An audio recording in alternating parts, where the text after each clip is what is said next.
There's a counterintuitive thing Lionel Messi does that makes him great. Unlike his peers, Messi spends the first 3 minutes of a match doing nothing. He doesn't sprint, tackle, or pass. He walks slowly around the pitch. But why? To find out, I spoke to a creativity expert and best-selling author. My name's Adam Alter. I'm a professor of marketing and psychology at New York University Stern School of Business and in the psychology department at NYU, and I write some books as well. Adam explained why Messi's inaction transformed his career. He explains why a-ha's Take On Me song wasn't an overnight success, and why pausing isn't as bad as we might think. But before that, we need to learn a little more about creativity and creative blocks. Adam's studied creative blocks. He's tried to figure out why people get stuck, and his Stuck survey reveals plenty of answers. So I've run this survey now, and I guess thousands of people around the world. It's ongoing. I've been running it for years. It began before COVID. I ran it through COVID. I'm still running it now. Essentially, the survey explains to people what I mean by stuck, which is that it's something that's protracted. It's a domain of your life that's reasonably important to you, where you feel you can't move forward, where you're in a position that you're not comfortable with. And then I ask people whether they can think of an area of their lives where they feel stuck in that way, according to that definition. And 99% of people, you can see this based on their responses, take about between 10 and 30 seconds to start writing quite a lengthy, articulate response about how stuck they are and where they're stuck.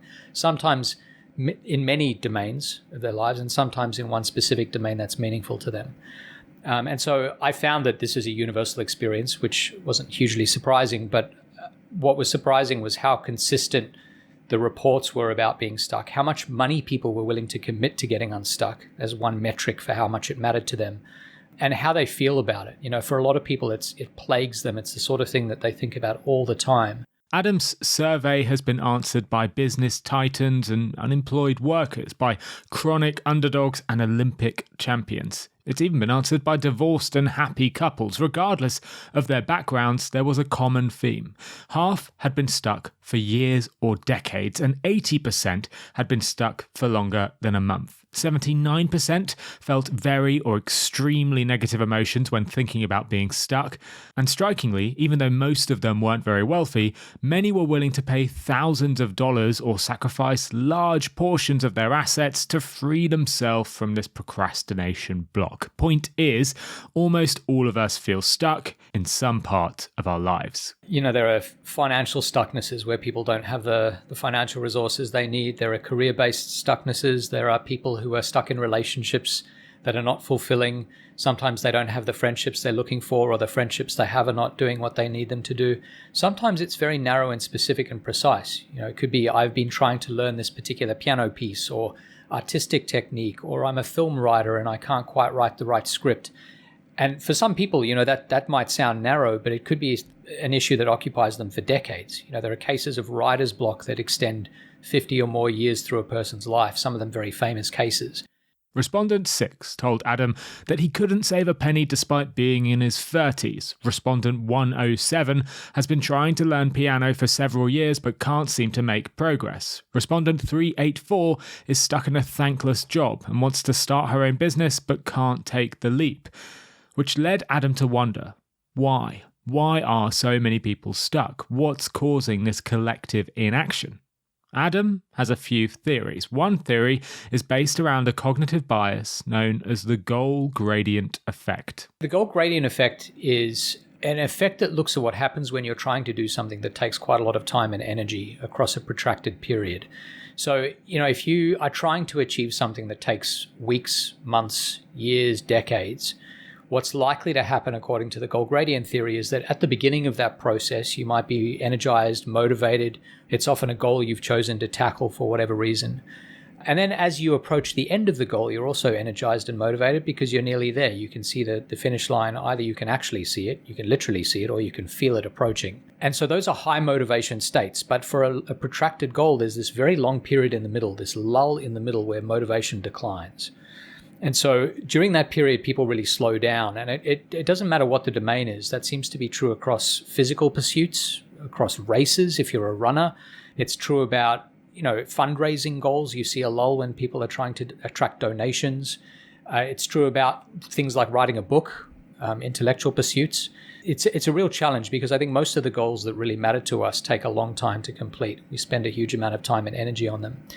And it's almost inevitable that there will be this lull at some point in the middle. And I think one of the big reasons for that is that the default state for humans is not to be extremely motivated and engaged all the time, especially for long periods. The default state is to say, this is hard, I need a bit of a break.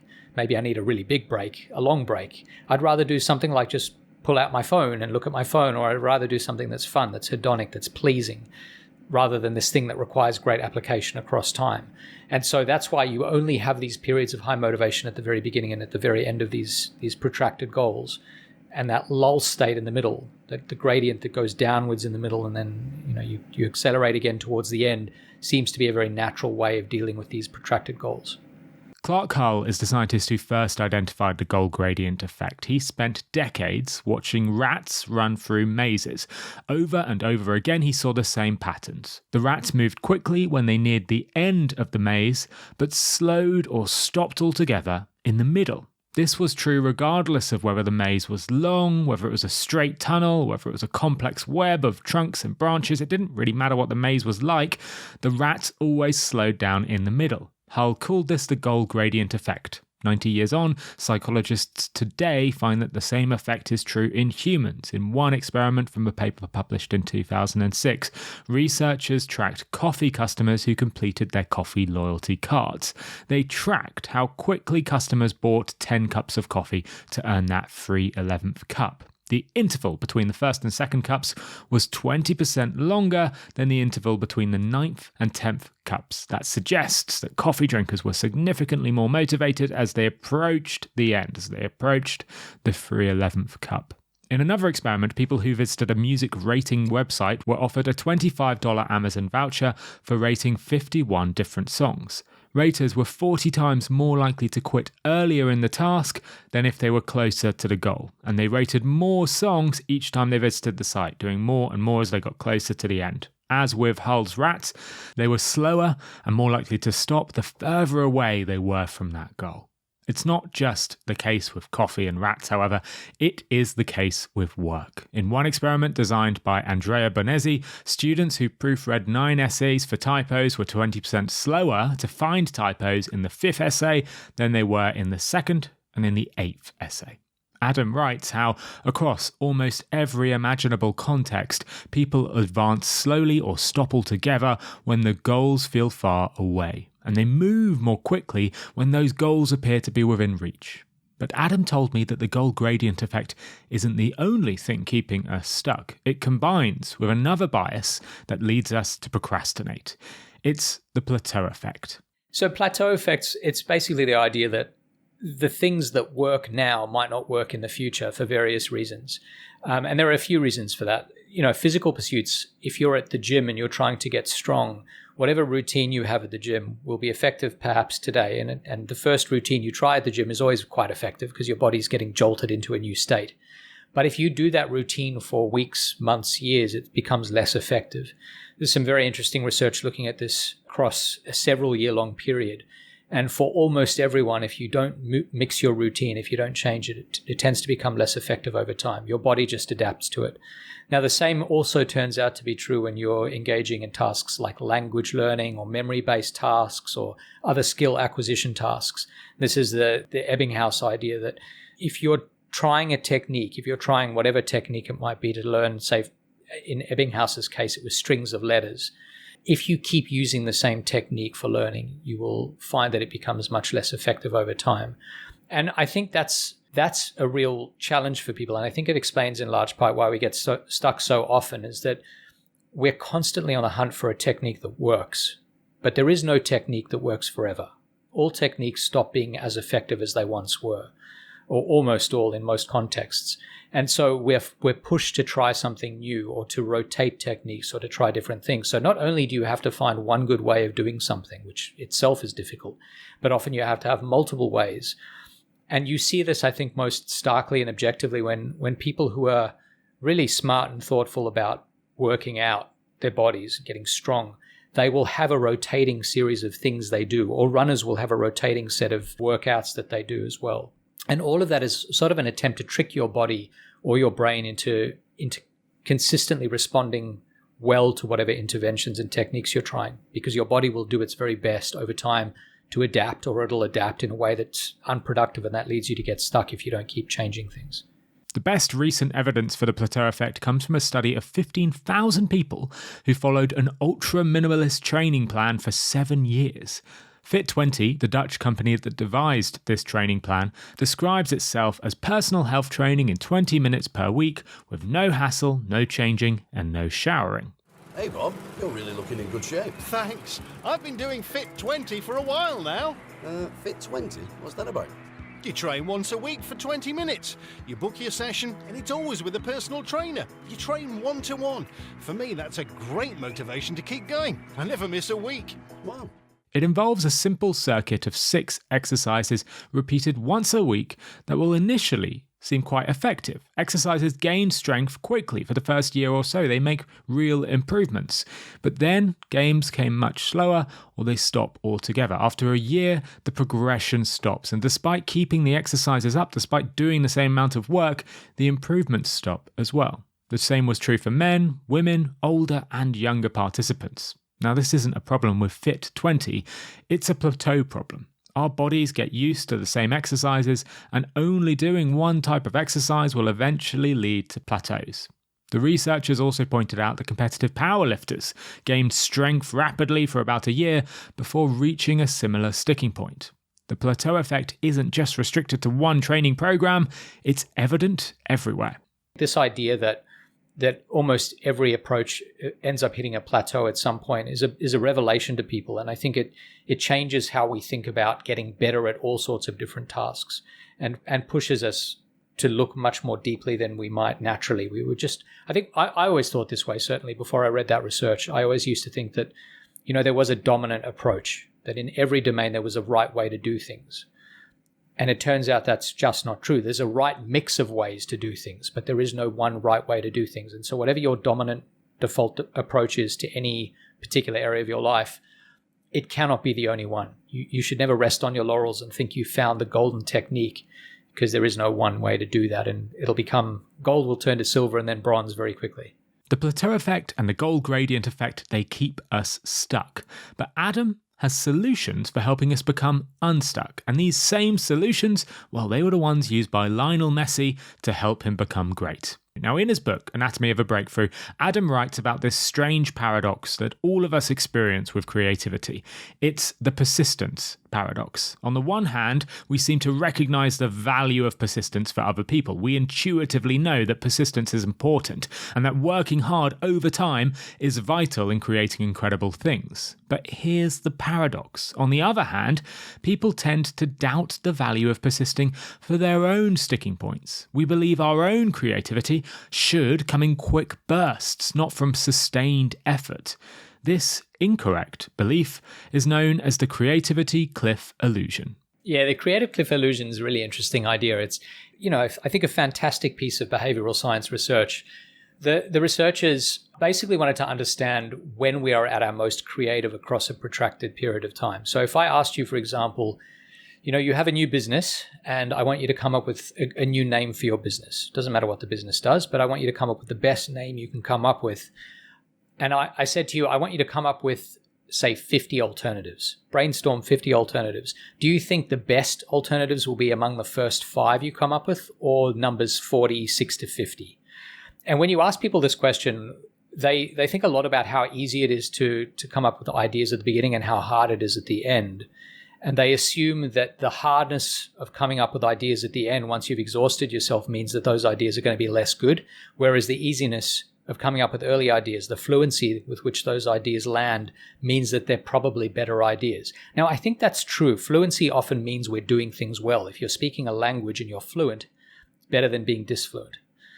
But the creative cliff illusion indicates that the opposite is actually true. So you think that you will do better earlier on than later on. But actually what happens is when things start getting hard, you are diverging from the herd. So you're starting to think in a way that means you're departing from the normal, obvious way of thinking, but you're also starting to think differently from how you personally normally think about the topic.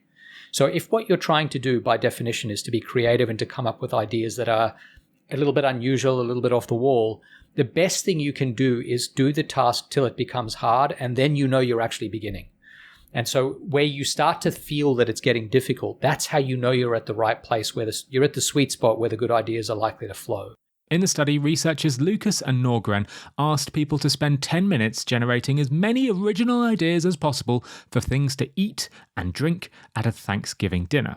Participants predicted that most ideas would come at the start of the 10-minute block, but the opposite was true. 66% more ideas came in the last 5 minutes, and other people rated those final ideas in the last 5 minutes as more creative than the first ideas that the participants came up with. Lucas and Norgren also found the cliff while performing other tasks. The creative cliff can be seen when asking people to come up with ad slogans for burger companies and when asking them to unscramble letters to form words. Time and time again, better results came after more persistence. It's the case for all of us, from research participants to chart-topping artists. I was sort of fascinated with the process of coming up with riffs, with songs, with melodies. How do the best pop artists and other composers come up with these ideas? And how long do they take to arrive? You know, sometimes you'll hear people say, it just sort of landed on me from on high. But that's actually pretty rare. It's pretty rare that a musician says, you know, I had a dream and the melody came to me. They do say that occasionally, and those are good stories and we like to hear about them.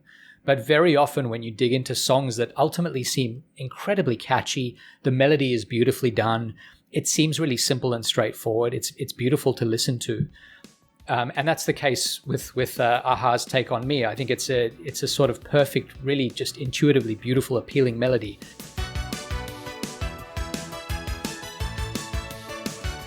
It took Aha, the melody itself was there, but it took them forever to figure out how to actually format the song, to produce the song, what was the best video for the song.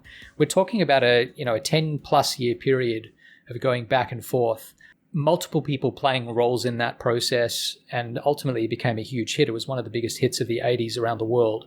But it took a huge amount of time to get there. And a lot of that was about going past the point where things got difficult and persevering. Now, they were lucky they got bankrolled by big studios that had plenty of money to allow them to do that. But I think the lesson for the rest of us is when you feel things are getting hard, that's in creative domains when things are also starting to get good. And so don't mistake that for the idea that you've fallen off a creative cliff. That's an illusion. What you've got to do is push through that process. Persistence is incredibly important when it comes to becoming unstuck. Aha created their earworm melody after 10 years of persistence, and studies show that our most creative ideas come after long periods of hard work.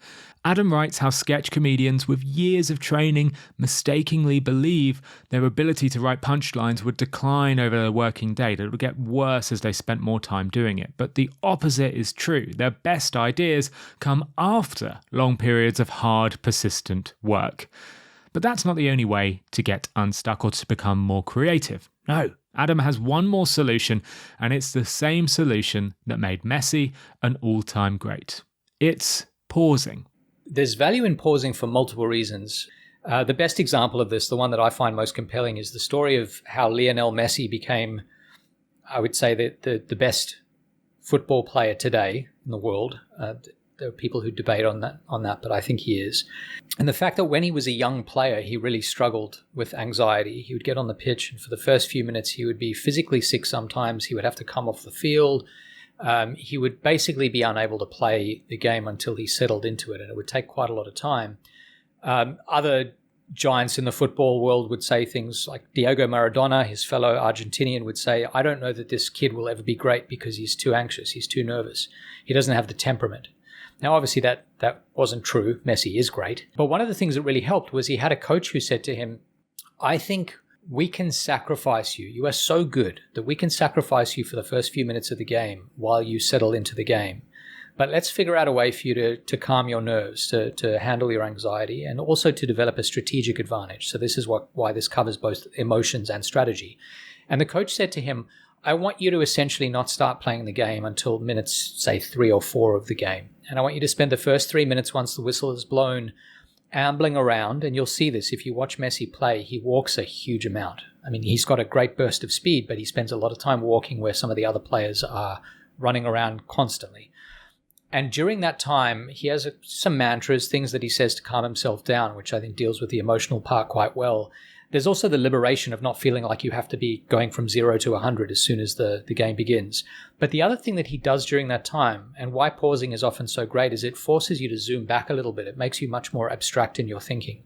So where everyone else is focused on what's right in front of them for those first few minutes, Messi looks at the game almost with a metaphorical bird's eye view.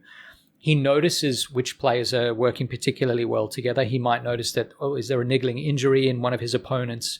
Are there certain players who normally connect very well but aren't connecting well today? What might that mean? And so by minutes 3 or 4, he has this built-up store of knowledge and understanding of the game and the strategies that he can employ for the remaining 85-plus minutes of the game that other players don't have. And that gives him a competitive advantage that he can then deploy for the remaining part of the game, for the remaining 90% of the game. This pausing tactic isn't hearsay or gut feeling, it is proven to work in the lab. In one study, a team of psychologists investigated the value of pauses during negotiations. They asked 60 pairs of university students to negotiate over a job package in which one of the students was the recruiter and the other was the job candidate. When you have people negotiating, and this is what the study did, was they were told, before you do anything, I just want you to sit for a short period of time and just think. Just sit. Don't do anything. Don't start communicating. Don't start interacting. Just pause. And one of the things that did was it led people to think a little bit more creatively. It was a little bit like the creative cliff research, that it got them past the point of that default response, that flailing response, and got them to the point where a lot of them started to think about, well, hang on, there is some antagonism in negotiation, but also there might be things that I could give away that don't actually feel like I'm losing, that would really help my negotiation partner. And that might get us closer to a solution, to a breakthrough. And that's exactly what they found. They found that the overall, the size of the pie got bigger. So the outcome of the negotiation was better for everyone.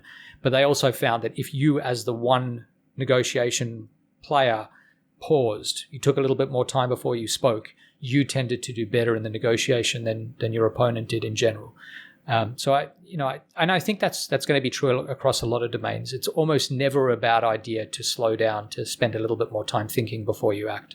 Fewer than half the groups experienced a pause that lasted more than 5 seconds, yet pausing was valuable, particularly when those pauses lasted between 3 to 12 seconds. With long pauses, the two parties enjoyed more positive outcomes collectively than when the negotiations progressed smoothly without a period of contemplative silence. Pausing helps students negotiate over pay. It helped Aha come up with a chart-topping hit, and it helped Messi become one of the world's best. But the advice from Adam that'll stick with me isn't about pausing, it's about persisting. His book and his studies show that greatness does not come from flashes of brilliance, but from sustained, long-term effort. Hard work, unsurprisingly but consistently, is the key to becoming great. So next time you're feeling in a lull or coming up with a reason to stop, remember Adam's advice and make that final push. All right, that is all from me today. Huge thank you to Adam for coming on today's show. Adam has always been a bit of a dream guest of mine, and I had great fun chatting with him for today's recording. His book, The Anatomy of a Breakthrough, is really fantastic. If you liked any of the topics on today's show, then you'll love that book. I've left a link to it in the show notes. And I have some good news. Adam will be back on Nudge very soon. We've recorded a second episode on the scientific truth about creativity. On that show, Adam shares how Pixar creates award-winning stories, how Bob Dylan might not be as original as you think, and his advice on how to overcome procrastination. That'll be out soon, so to ensure you do not miss it, do subscribe to Nudge wherever you listen to your podcast. That way you'll get a little notification when that show comes out. Or even better, you can subscribe to my newsletter. If you do, I'll send you an email as soon as that second episode with Adam comes out. Just click on the links in the show notes to sign up. Thank you for listening. I've been your host, Phil Agnew, and I will be back next Monday for another episode of Nudge. Bye-bye.